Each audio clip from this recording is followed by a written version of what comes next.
Good morning. It is January 5th, which means that I have now completed the 4th day of the Book House January Readathon. My microphone is broken, so we were gonna have to deal with outside noises for today. All right, so yesterday I read 4 hours and 17 minutes and I finished 448 pages. I know what you're thinking. You're probably like, wow, that's amazing. You finally finished The Magnificent Ruins, the book that is for your book club today that you said you were gonna finish.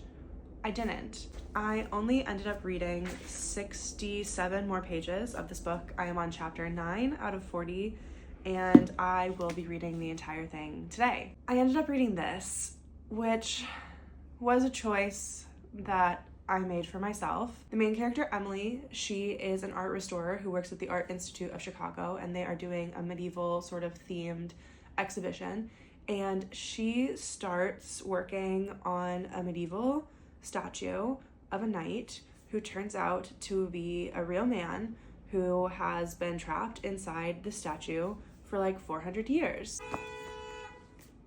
I don't really know how to express what overcame me while I was reading this. As somebody who has an art history background, who just sometimes looks at a statue and goes, would bang. If there's one thing that really ruined my life in 2024, it was the movie Hot Frosty. I actually truly hated it.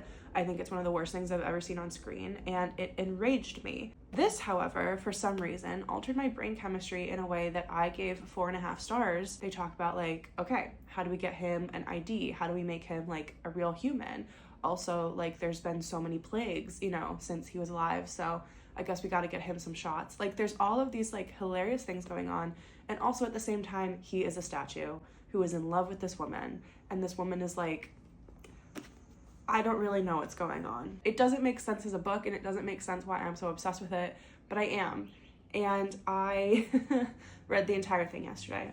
As for The Magnificent Ruins, I read a very contentious 60 pages where Lila, the main character, has now started to engage with her family again in the house.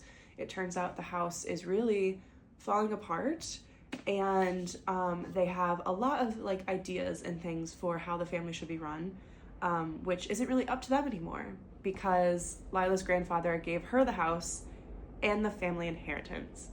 I do think it is crazy how different these two books are, and reading them at the same time is really just doing a lot for my brain. Thank you for watching. I hope you've been enjoying this series. In the meantime, happy reading, and I will see you tomorrow.